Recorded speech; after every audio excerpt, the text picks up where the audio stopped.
Hello friends and welcome to ब्रॉक analysis. तुर्की की तरफ से एक न्यूज़ निकल के सामने आ रही है जिसमें कहा जा रहा है कि अगले 2 से 3 साल तक एक प्रॉपर प्रोडक्शन लाइन कान एयरक्राफ्ट की पाकिस्तान के अंदर स्टार्ट कर दी जाएगी। तो इसी बारे में बात करेंगे, इसलिए आज की वीडियो बहुत ज़्यादा इन्फॉर्मेटिव होने वाली है। इसलिए आप लोगों से गुजारिश है कि वीडियो को एंड तक ज़रूर देखिएगा। और अगर आपने अभी तक चैनल को सब्सक्राइब नहीं किया तो प्लीज़ चैनल को सब्सक्राइब कर लें ताकि हमारी वीडियो बगैर किसी ताखीर के आप तक पहुँचती रहें। जैसा कि आप सबको मालूम है कि तुर्की और पाकिस्तान के दरमियान कान एयरक्राफ्ट को लेकर एक एग्रीमेंट साइन हो चुका है और इसी के साथ साथ तुर्की के अंदर इस वक्त अजरबैजान और पाकिस्तान दोनों ममालिक इंजीनियर और पायलट्स इस एयरक्राफ्ट के ऊपर वर्क कर रहे हैं। यानी कि इस वक्त पाकिस्तान, तुर्की और अजरबैजान मिलकर तुर्की के इस 5th जनरेशन एयरक्राफ्ट को मैन्युफैक्चर कर रहे हैं। अगस्त 2023 में तुर्की और पाकिस्तान दोनों की तरफ से ये क्लेम किया गया था कि तुर्की के 5th जनरेशन एयरक्राफ्ट यानी कि कान की प्रोडक्शन लाइन को पाकिस्तान के अंदर कायम किया जाएगा। और इसके बाद दोनों कंट्रीज की तरफ से इस एग्रीमेंट को लेकर काफी सारी प्रोग्रेस भी की जा चुकी है, जिसकी वाज़ेह मिसाल ये है कि कुछ ही दिन पहले पाकिस्तान एयरफोर्स और तुर्किश एयर स्पेस इंडस्ट्रीज की तरफ से एक RC स्केल मॉडल एयरक्राफ्ट को टेस्ट किया गया है, जो कि एयर फ्रेम के डिजाइन के मुताबिक तुर्की के कान एयरक्राफ्ट का स्केल मॉडल नजर आता है। लेकिन पाकिस्तान ने इस एयरक्राफ्ट का नाम इकबाल रखा है, जो कि फ्यूचर में पाकिस्तान का 5th जनरेशन एयरक्राफ्ट होगा और ये तुर्की की मदद से पाकिस्तान के अंदर ही मैन्युफैक्चर किया जाएगा। इस वक्त कान एयरक्राफ्ट का एक प्रोटोटाइप तुर्की के अंदर टेस्ट फेज से गुजर रहा है, जबकि दूसरा अभी प्रोडक्शन लाइन के एडवांस फेज में है। और तुर्की की तरफ से तकरीबन इस तरह के 6 प्रोटोटाइप मैन्युफैक्चर किए जाएंगे जिन पे मुख्तलिफ किस्म के टेस्ट कंडक्ट किए जाएंगे। लेकिन जैसा कि हम पहले भी अपनी कई वीडियोस में इस बात को मेंशन कर चुके हैं कि पाकिस्तान अपनी जरूरियात के मुताबिक कान एयरक्राफ्ट में तब्दीलियां करेगा, जो कि एयर फ्रेम में भी हो सकती हैं। इसलिए पाकिस्तान के अंदर जो कान एयरक्राफ्ट बनाया जाएगा, जिसको इकबाल का नाम दिया गया है, इसके मजीद प्रोटोटाइप पाकिस्तान के अंदर भी मैन्युफैक्चर किए जाएंगे। तो अब तुर्की की तरफ से ये खबर निकल के सामने आ रही है कि 2028 तक कान एयरक्राफ्ट की प्रॉपर प्रोडक्शन लाइन पाकिस्तान के अंदर स्टार्ट कर दी जाएगी और इस तरह पाकिस्तान तुर्की के साथ ही इस एयरक्राफ्ट को अपनी एयरफोर्स में शामिल कर लेगा। यहाँ मैं आपको बताता चलूं कि जो इनिशियल तौर पे यानी कि कान या इकबाल एयरक्राफ्ट का जो ब्लॉक 1 बनाया जाएगा वो एक 4.5 प्लस जनरेशन का एयरक्राफ्ट होगा। लेकिन इसी के बाद जो इसका नेक्स्ट वेरिएंट यानी कि ब्लॉक 2 बनाया जाएगा वो मुकम्मल तौर पे 5th जनरेशन का एयरक्राफ्ट होगा, जो कि 2030 तक तुर्की और पाकिस्तान दोनों की एयरफोर्स में इंडक्ट कर लिया जाएगा। अगर इस एयरक्राफ्ट की स्पेसिफिकेशन के बारे में मैं बताता चलूँ तो इंटरनल वेपन बे में ये एयरक्राफ्ट 4 BBR मिसाइल के साथ साथ 2 short range air to air missile भी कैरी करने की सलाहियत रखेगा, जिसमें तुर्की के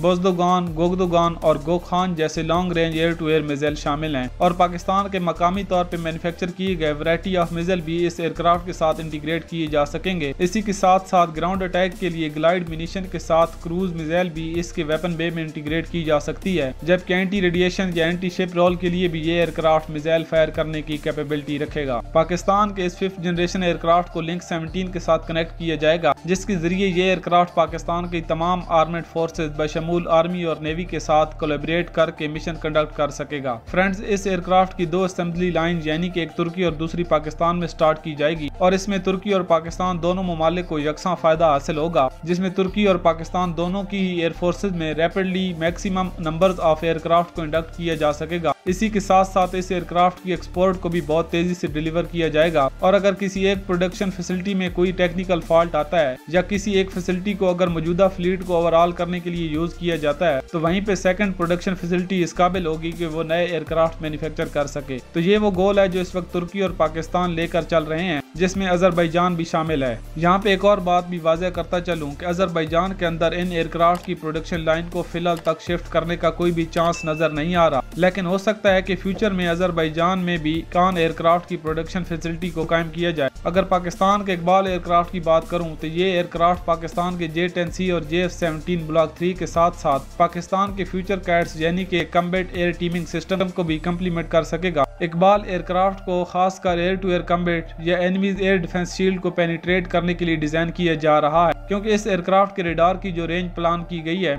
वो 350 से 400 किलोमीटर तक है। तो इसलिए जो तुर्की की Gokhan long range air to air missile है, जो कि एक रैम जेट इंजन पे बेस्ड होगी और इसकी रेंज भी 300 प्लस किलोमीटर का अप्रॉक्स प्लान की गई है, तो एयर टू एयर डोमेन के लिए ये एयरक्राफ्ट एक बीस्ट के तौर पे सामने आएगा। यहीं पे पाकिस्तान के कुछ एक्सपर्ट की तरफ से ये क्लेम किया जा रहा है कि इकबाल एयरक्राफ्ट का जो 4.5 प्लस जनरेशन का वेरिएंट मैन्युफैक्चर किया जाएगा, इसी वेरिएंट को PFX प्रोग्राम के तहत लेकर आगे चला जाएगा जिसमें इस वेरिएंट के तकरीबन 4 स्क्वाड्रन या 70 के करीब एयरक्राफ्ट मैन्युफैक्चर किए जाएंगे। लेकिन इस बात को लेकर पाकिस्तान एयरफोर्स की तरफ से कोई कंफर्मेशन सामने नहीं आई और ना ही हमारी मालूमात के मुताबिक ऐसा कोई मिशन पाकिस्तान एयरफोर्स में मौजूद है, बल्कि अब तक की इतलात के मुताबिक PFX इकबाल एयरक्राफ्ट से एक सेपरेट प्रोजेक्ट है जिस पे वर्क इन प्रोग्रेस है। तो फ्रेंड्स, आज के लिए इतना ही। उम्मीद करता हूँ यहाँ पे इन्फॉर्मेशन क्लियर रही होगी। मिलते हैं एक नई और दिलचस्प वीडियो के साथ, तब तक के लिए इजाजत दीजिए। पाकिस्तान जिंदाबाद।